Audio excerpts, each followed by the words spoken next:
అందుకొరకే చాలామంది happy fathers day అని చెప్పి వాళ్ళ నాన్నకు నమస్కారం చేసి బహుమతులు ఇచ్చి లేకపోతే ఫోటోలు దిగి స్టేటస్లు పెట్టుకొని ఆ తర్వాత తల్లిదండ్రులు వదిలిపెట్టే వాళ్ళు చాలామంది కనబడతారు. ప్రస్తుతపు రోజుల్లో ఆశ్రయమాలు ఎక్కువైనాయి అంట, అనాథ శరణాలయాలు ఎక్కువైపోయాయంట.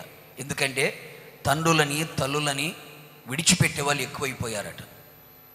అలా కాకుండా ప్రతి దేవునికి ఇచ్చినటువంటి తండ్రిని, జన్మనిచ్చిన తండ్రిని ప్రేమించి వారిని గౌరవపరిచి వారిని ఘనపరిచి వారిని సన్మానించి వారిని ప్రేమించి వారు తుది శ్వాస విడిచేంత వరకు కూడా నేను ఎలా ప్రేమించారో ఆ విధంగా ప్రేమిస్తూ నీ తండ్రిని నువ్వు ఘనపరచాలి. వృద్ధాప్యములో ఉన్న వారి వరకు కూడా వారిని విడనాడకుండా ఉండాలి. ఎందుకయ్యా అంటే నీ తల్లిదండ్రులను నువ్వు ప్రేమించి ఘనపరచగలిగితే అది నీకు దీర్ఘాయువుని కలుగు చేస్తుంది, నీకు క్షేమాన్ని కలుగు చేస్తుంది.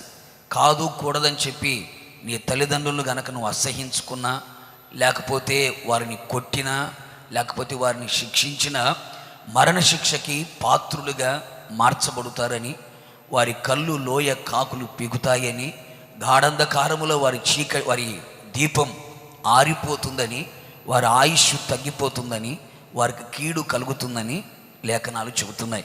కనుక మీ తండ్రి నీకేమీ సంపాదించి పెట్టకపోయినా, ఆస్తులు నీకు ఇవ్వకపోయినా, అంతస్తులు నీకు ఇవ్వకపోయినా, నీ కొరకు ఫిక్స్డ్ డిపాజిట్ ఏమీ చెయ్యకపోయినా, నీకు జన్మనిచ్చాడు అన్న ఒక కారణము చేత నీ తండ్రికి నువ్వు ఎలా ఉండాలి? కృతజ్ఞత కలిగి ఉండాలి. కనుక ఒకవేళ ఈ ప్రార్థనకు వచ్చావేమో, అయిపోయిన తర్వాత మీ తండ్రి దగ్గరికి వెళ్ళి మీ తండ్రి పాదాలు కడిగి ఆ పాదాలను ముద్దాడి, అలాగే వారికి చక్కగా ఘనపరిచి మంచి భోజనం పెట్టి మంచి బట్టలు ఇచ్చి మంచి బహుమానం ఇచ్చి ఈ పూట వరకే కాదు ఈ పూట